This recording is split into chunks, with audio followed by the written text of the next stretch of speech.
Yet. There we go. All right, here we go, y'all. Go ahead and let folks.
They ask her, what was the high point? The Hall of Fame, selling all those records, pulling Sherry out of the hat? It was all great. But 4 guys under a street lamp, when it was all still ahead of us. The first time we made that sound, our sound, when everything dropped away and all there was the music. Hello, everyone, and welcome. We're going to hold for about 2 more minutes to let a few more folks join us. Thank you all for being here. Please change your name, rename yourself, first name only, and pronouns if you choose to share those with us. And then we'll be starting very soon. Into my head. Thanks for being here. I jot down some dummy words. Nick and I do a quick head arrangement. Then we call the studio and sing it to crew. And the whole world exploded.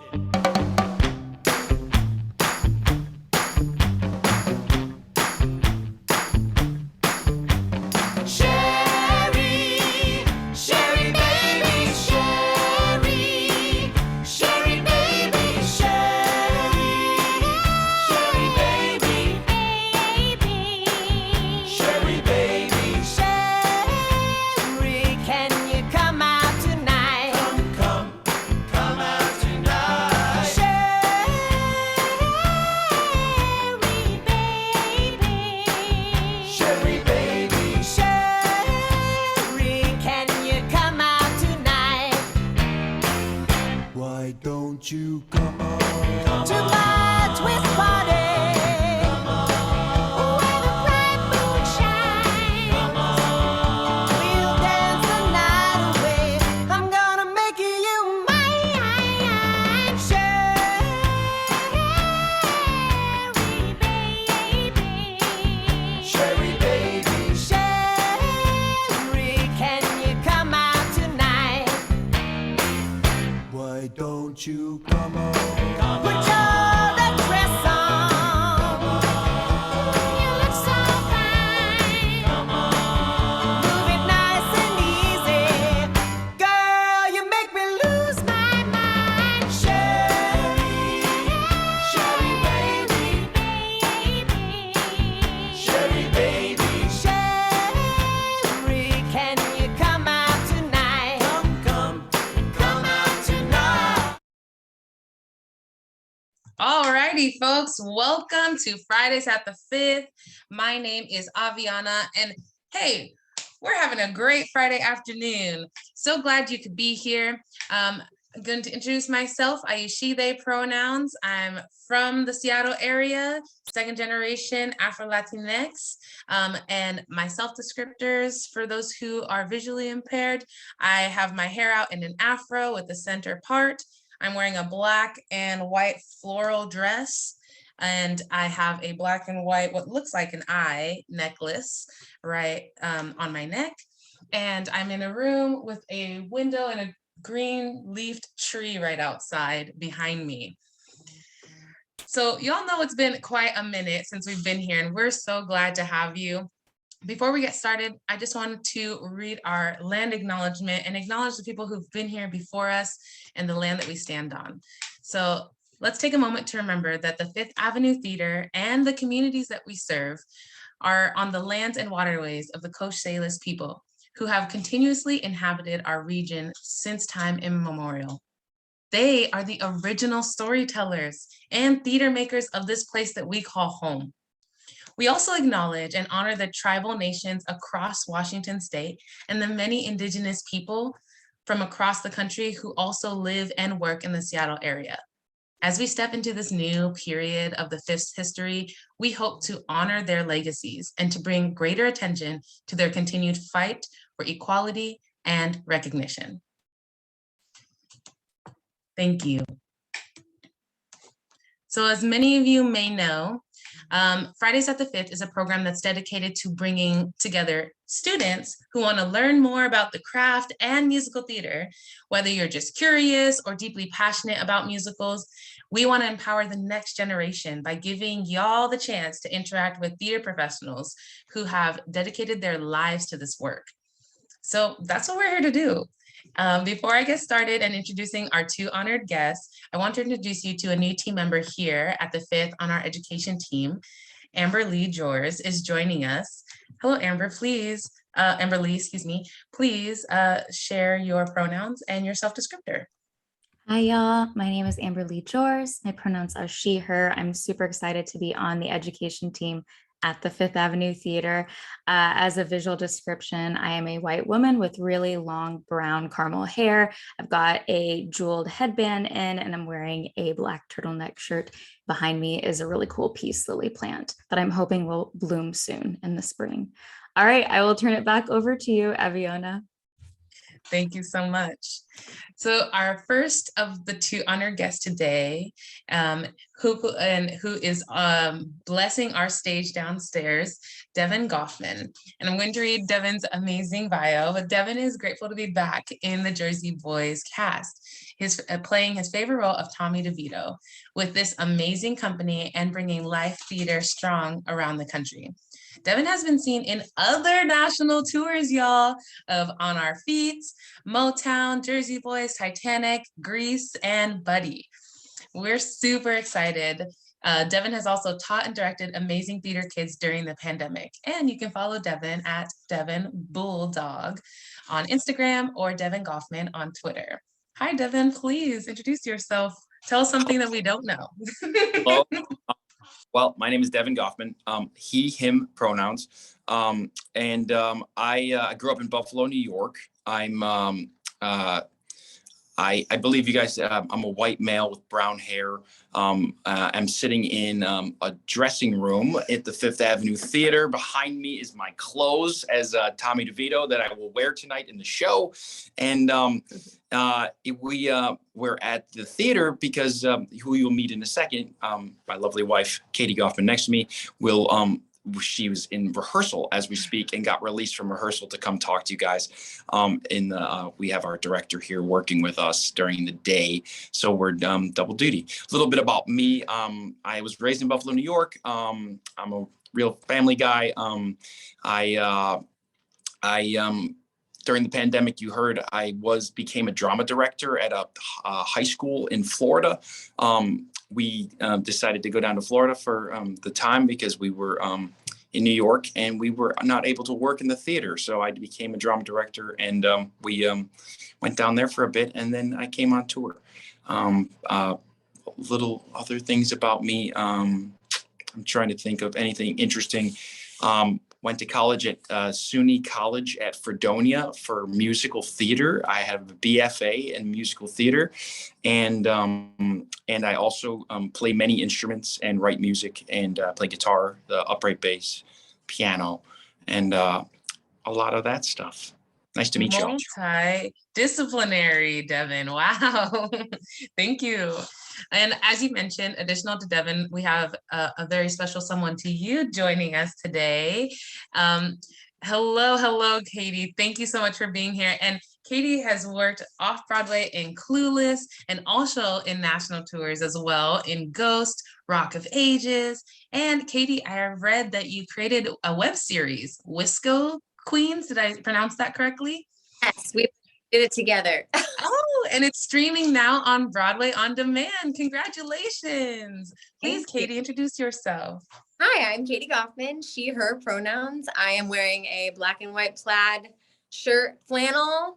I have long blonde hair, and I'm a white woman. We are in Devon's dressing room.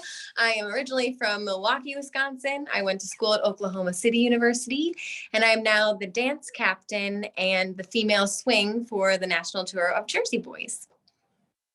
Yeah. That's absolutely fantastic. And for those who are in our audience now, can you please explain what a swing is? Sure. So for all of the roles in the entire play, that we have several swings. Right now, we have more than usual because of COVID, but usually we have 4 swings.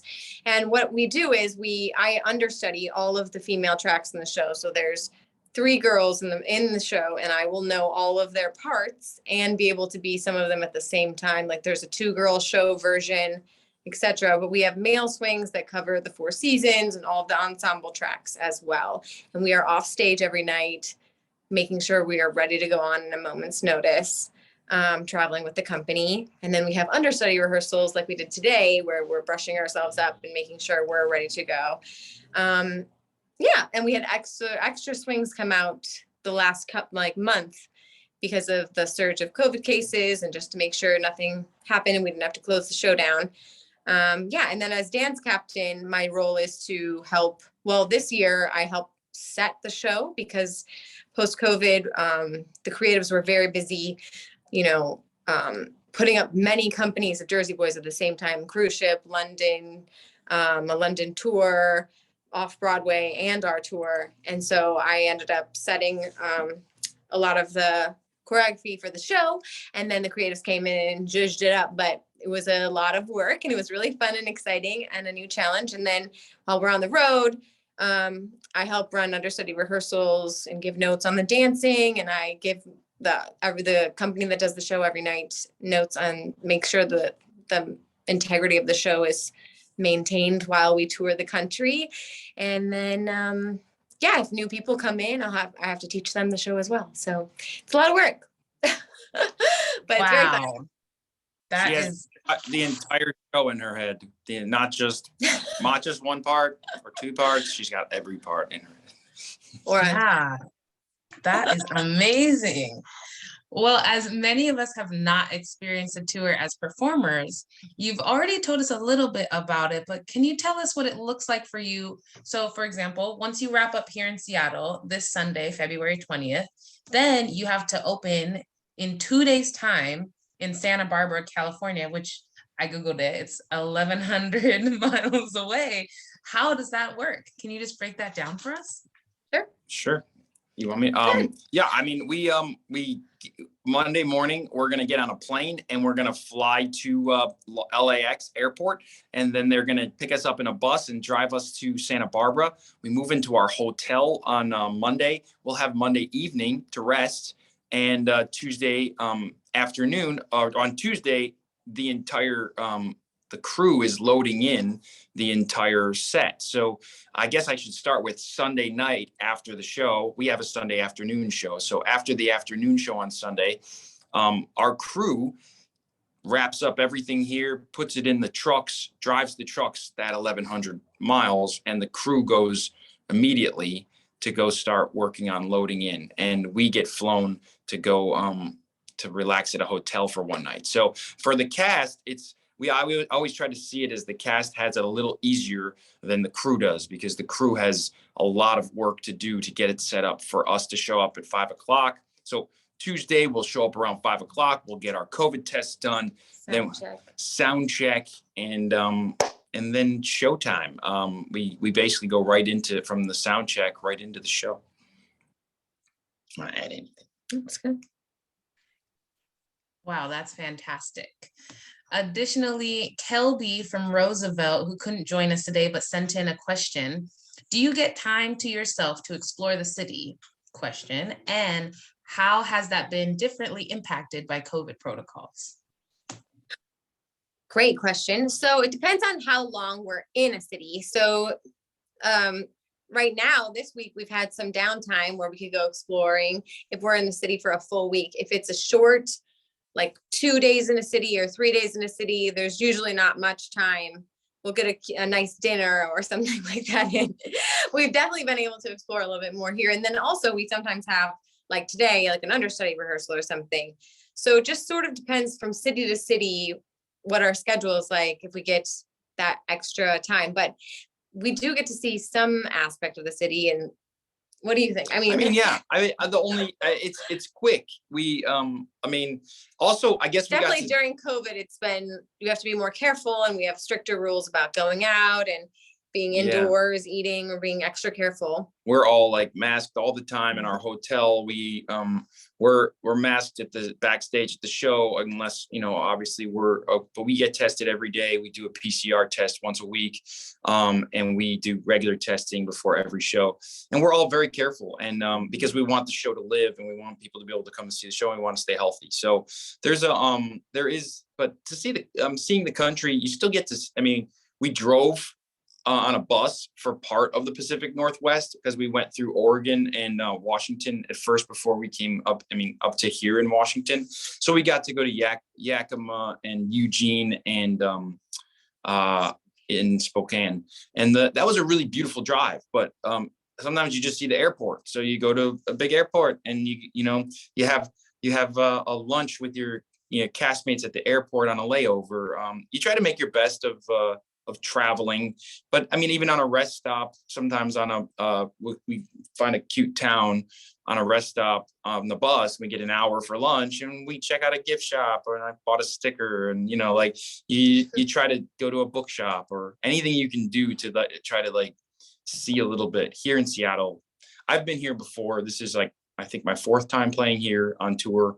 And the first time I was here, I think we were here for 5 weeks. So I think I got to see a lot more of the city that time. But I told everybody where to go, because it's the Chihuly Museum and the, Pike Street Market and everything. It's just really nice to get. It's one of my favorite cities that I've ever toured to on tour. And the theater's gorgeous here. We really like playing this house. It's a really nice house to play as an actor. That's really good to hear. Additionally, Jesse asked, what city do you call home, and what happens to your house or apartment when you're on tour? So funny. Well, it used to be New York, but during the pandemic, we bought a house in Florida. And so our house in Florida is just sitting empty. But we've been able to go back there on layoffs and be on vacation, which has been kind of nice, unlike other times we've toured and gone back to New York. We've normally lived in Astoria, New York, which is like Queens. We've had an apartment in Astoria, like 2 different apartments in Astoria for long amounts of time. Normally you would sublet to a friend or have another actor live in your apartment when you went away on tour, or you just give up your stuff and put your stuff in storage, which is a hard thing. So you like to keep your place and have a home somewhere to go to on your time off from the show. Right. So you have some semblance of home and normalcy for yourself as an actor. It helps financially if someone's living there, but we're okay with our new house that we've been doing fun projects on our new house in Florida. And, that's what we're doing right now.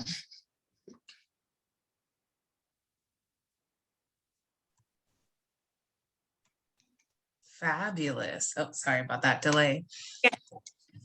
Additionally, how have your many contracts differed, and which, if you could name one, is your favorite contract that you've had of a tour? It's an interesting question. All of the contracts are different. They all have their pros and cons. And I think, I don't know, from my perspective, you try to be excited to accept whatever contract you get and to do what you get to do. Obviously, when Katie was the star of the Ghost tour, it was a first national tour. It was the first time anybody played that role besides the person on Broadway. She was, I mean, I came to see the show. It was like amazing. I went in my hometown of That was Buffalo. probably my favorite. I mean, it was like, how do you compare it to getting to sing, her getting to sing all those amazing songs every night and be in center stage in an acting role. Like, I mean, us as artists, there's two parts of it. There's our life on the road of like our friendships and our mate and whether you're far apart from each other or you're close to each other, or you have to be on FaceTime, or all of the things that go into life as an artist, your community. But there's also like, we're artists. We like to do our parts that we love. And I love playing Tommy DeVito. That's like, he's a good time. He's a hard time, but he's a good time. He's a difficult guy. I think it's a difficult role to play, emotionally, to play such a, and I'm learning to do it, and to to do it every night is different from, I used to be a swing in Jersey Boys at first, like Katie was. When I started with Jersey Boys, I did 5 tracks and I was a swing for all of these roles. And I'm lucky enough to have moved up and played different parts in the different companies of Jersey Boys. But so contract wise, I think it's going to depend on, how many cities you play, how long. I mean, with Motown, I sat down for 6 months in Chicago. So I got to get to know Chicago for 6 months. And so there's pros and cons to every contract or tour, and what you experience from the community. I think that's the balance. Yep. We like the coffee in Seattle. We like coffee. Before we can get good coffee, it's a big deal of whether we're happy on a contract. Especially being in rural Washington, I'm sure coming to Seattle for coffee was like top notch.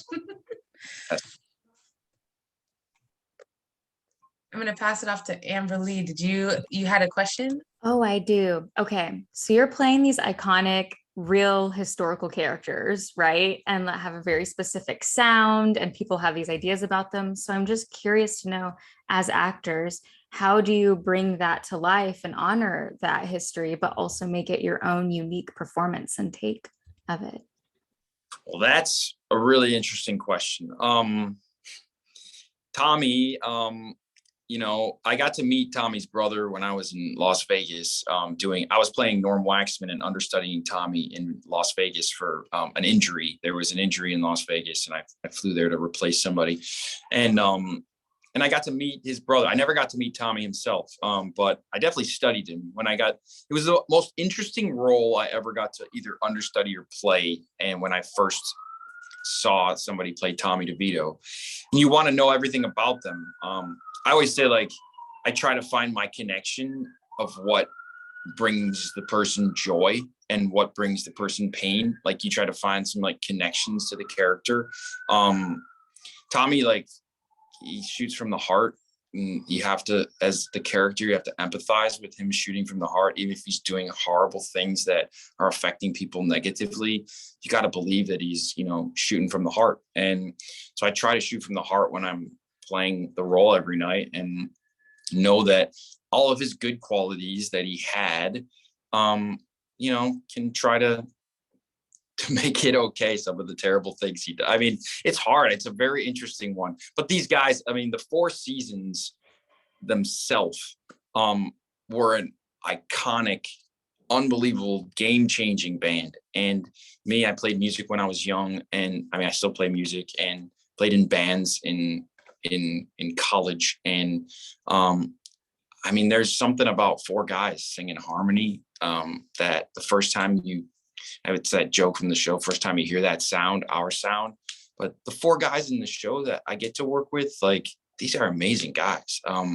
And we all love doing the show together. We like looking at each other in the eyes and singing harmonies together and like supporting each other on stage. And I think that, like, that's what those 4 guys were like. And why I think Jersey Boys plays so well as a show is you do see their flaws. You see all the characters' flaws because they're human, and everybody's human. So they didn't just paint a picture in Jersey Boys of like perfect characters. It's a little more Shakespearean and a little more like you get to see their honest, true selves. And that's like, it's kind of special that you show up every night at the theater to do your part or to play somebody. And, you know, Tommy DeVito passed away this year. I don't know if you guys know that, but Tommy passed away, and you know, loved the show. He loved Jersey Boys. It was like something that meant so much to him. And you know, he had opinions that passed down. I've talked to the writers, and I've learned so much from people about what he was like and why he did the things he did that were in the show that makes it everybody either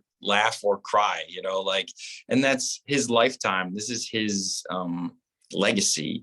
So it's like I'm standing on his shoulders and trying to hold up like you know, did something really cool for music and each other. And we get to do that every night, which is cool. I hope I answered the question. I know it's a very interesting, like, to talk about it as an actor.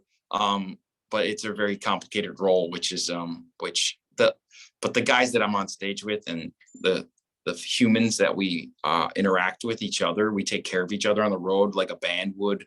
It really works to do Jersey Boys on the road because you're a band. You're like playing music every night, and you look, and you know what? Sometimes we do move into a city and we do a show that is really fast, and the crew has to get it done really fast, and we don't get a long sound check. But it's rock and roll. You kind of roll with the punches, and you look at each other on stage, and you take care of each other. And that's kind of what I think bands like the Four Seasons, when they played like a one night in Clear Lake, Iowa, they, you know, looked at each other and said, "Let's play our music. This is gonna be great. If the sound something happens, whatever, let's play the music. Let's play rock and roll."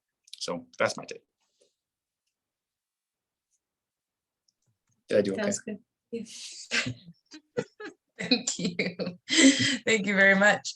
Anna, who has just informed me that they just arrived to work, but they're listening in their ear, asked, excuse me, I'm rolling up. How long did it take you to get to where you are today?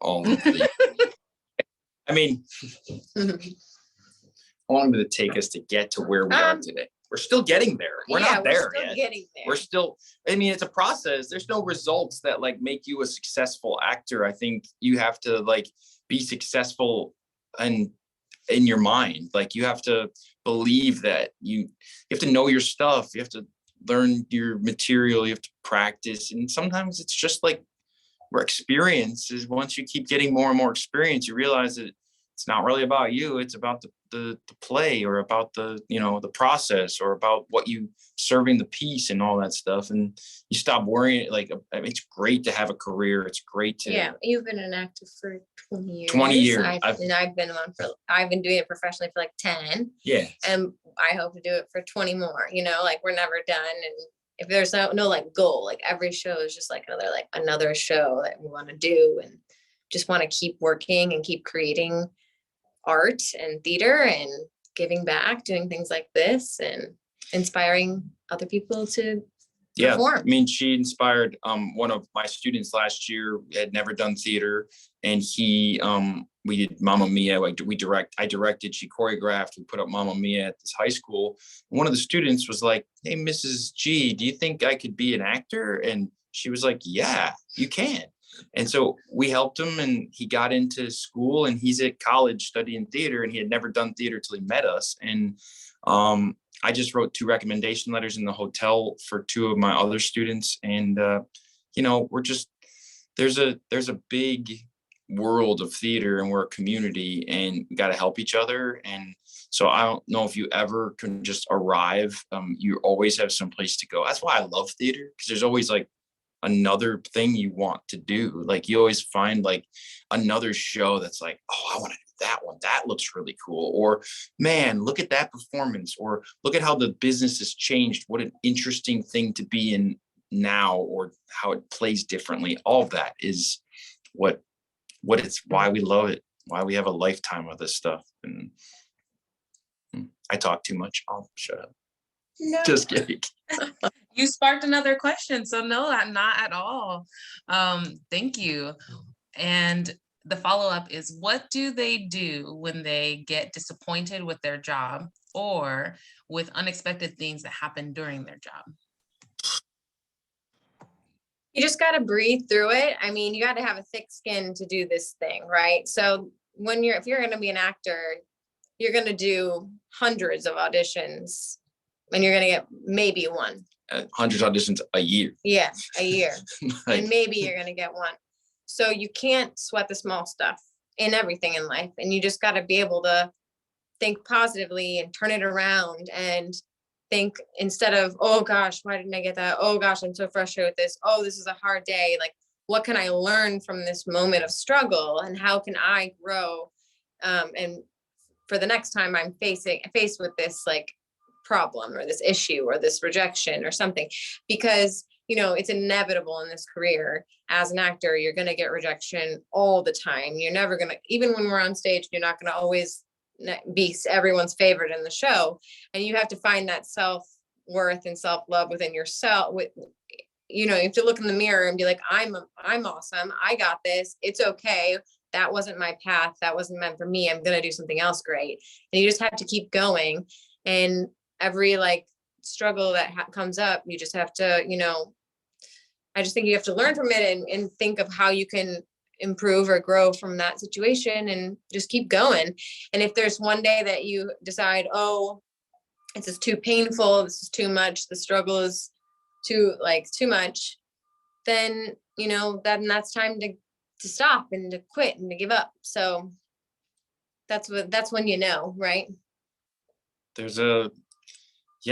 I mean, she's taught me this over and over again, and I love that she's talking about it because she's really good at like having a bad day or a bad audition or whatever it is, like it didn't go as well or a bad show, and then sleeping on it and moving on to the next day, a clean slate. I like to say, let yourself feel all your emotions for a day and then let the day go. And then there's other people who hold on to things or maybe hold on to it. And she taught me that it's like better. And the same thing, like my first stage manager on my first tour of Jersey Boys said to me, hey, you have to have a short memory of your mistakes. Like in the show, even when you're acting, like if something goes wrong. Even when you're on stage, things are going to go wrong in the middle of the show, constantly. In the middle of a rehearsal, that you were like, oh, I did that wrong. And if you dwell on it and you take too long beating yourself up, oh, I did something wrong, you're going to spiral and you're going to miss your next cue or your next entrance, and you're going to get in your head, and that helps nothing. Acting is just like life, and it's really weird, but like if I made a mistake in my first monologue opening of the show, I come out and I stumble over a word. If I thought about it for longer than the second that it happened, I'm making more moments stumble instead of creating the show that everybody just wants the show to be the show. So don't be, and I think it's selfish to dwell on it, to dwell on your mistake. You have to get over your mistakes and be forgiven immediately. Go, like, keep going. And it's such a good life lesson that I needed to learn, as well as just as much in theater as in life, I think. But on stage, it helps as an actor to not beat yourself up. Beating yourself up is no good. Yeah. No bueno. You have cry emojis and heart emojis. we're on my phone. We're on my phone, so we can't see anything or anyone. So we're just like really just see you guys. But I wish I could see everybody. Yes, and I'm also reading for any students who are watching in post, so that way they can hear the reactions. Okay, an additional question here from the chat.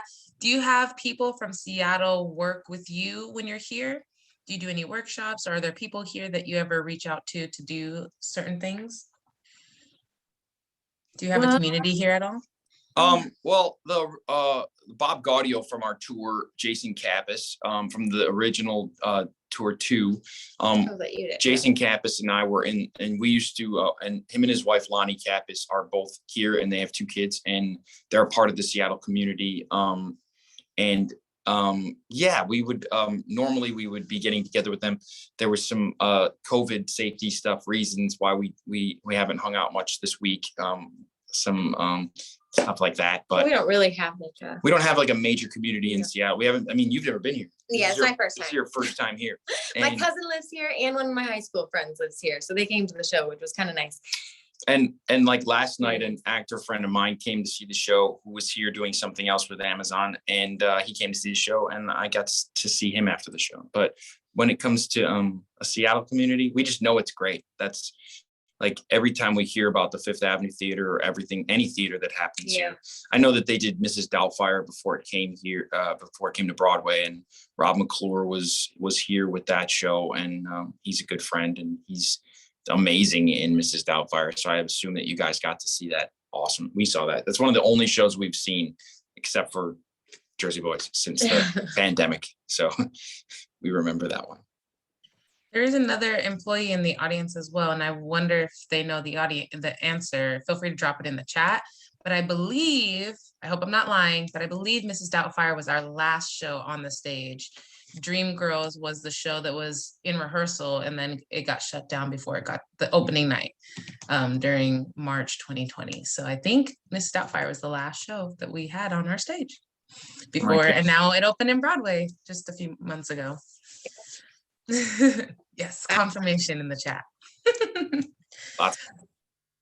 Additional question, are there Seattle crew people who work the show here in addition to the crew you bring in? Yep. Yes. We always, every city we go to, there'll be local crew that come in to help our crew.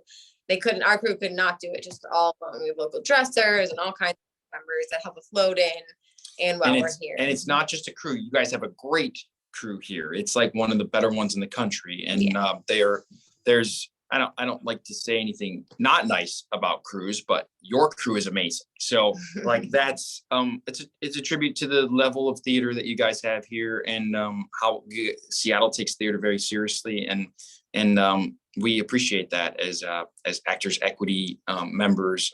It's a really wonderful house here, and they take really good care of us, and our costumes look great, and it's like you feel really taken care of. Nice dressing rooms, and it's really great. So thank you, Seattle. You guys are awesome. Thank you. We'll make sure to let people know. We'll send that out to our IATSE. Like, by the way, you guys got kudos today. An additional question, how do you self-care when it comes to vocal preservation, physical preservation, especially, I mean, we've all traveled, well, majority of us have traveled. It's not very comfortable to be on a plane or, constantly on the go. So how do you take care of your bodies? Oh gosh, yeah. I mean, you really have to be good to yourself and know and listen to your body when it's speaking to you, and you're having aches and pains, and going to the gym and making sure you're exercising and keeping yourself healthy and rolling out when you're sore, and vocal rest. Like, sometimes when I was singing more regularly in the show and I was doing Ghosts, I was on vocal rest a lot during the day to I had my routine of water and steamer, like the pyramid steamers and all kinds of stuff that you have to do just to keep yourself, healthy and in good vocal condition, warming up, just going, just good stuff like that. I think it's like eating good, not eating late at night. Oh, not eating late at night's huge. 8 shows a week with travel sometimes during the week on a bus in different hotels. It can really, if you're not taking care of yourself or your show, you have to make sure that you're not doing things in the show that are injuring your voice too. So you have to you're not just doing one shot for a movie or one shot in a recording studio. You're singing the same thing every day. So you have to have your vocal. We both have vocal training. We went to college for singing, and we got training as an actor and voice training as an actor. I think actually knowing how to do stage theater and the nuts and bolts training is where it's different from a lot of other things. You can make a TikTok video and not have any training. You can be in a movie and may have any training.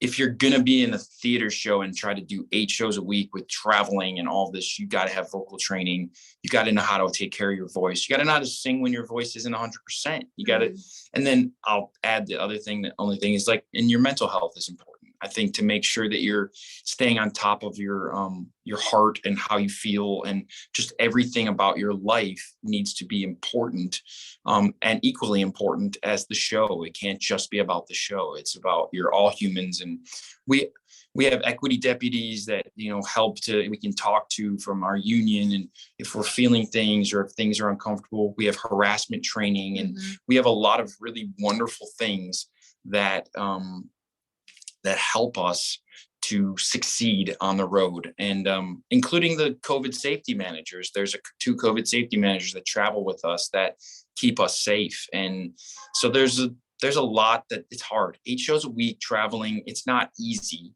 but you have to take care of each other, but you have to really take care of yourself. That's like a big, big thing. And sometimes you don't. We're not all perfect. And you people will, it's going to be, you're all human.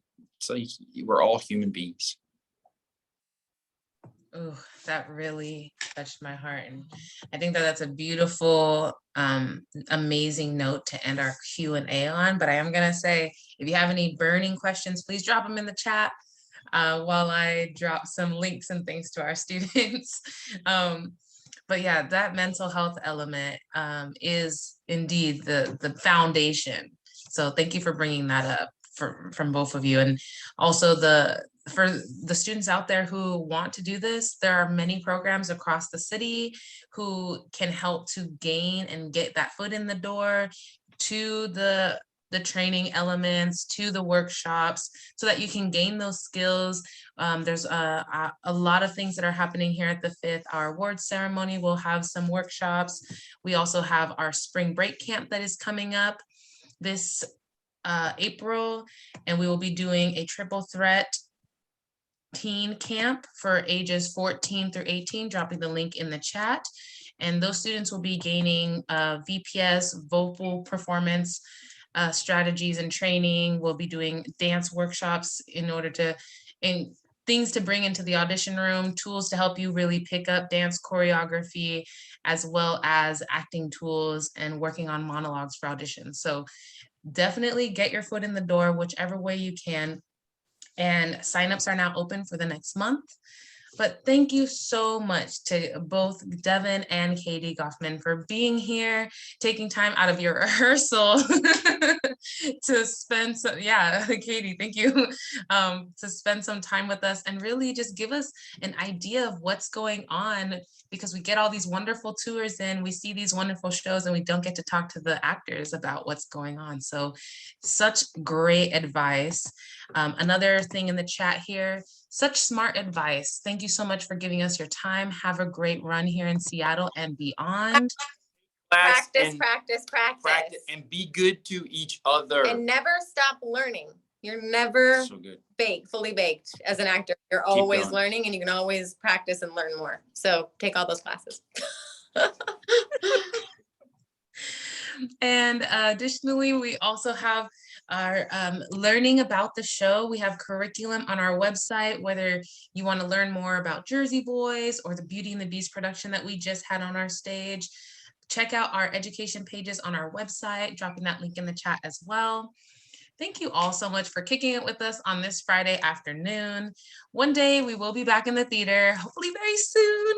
And until then, doing workshops and panels just like this one. But until then, wash those hands, move your body, pick up some new skills, stay safe, make art, and keep having real conversations about what's happening in our world and our country and in our communities, and keep on keeping on.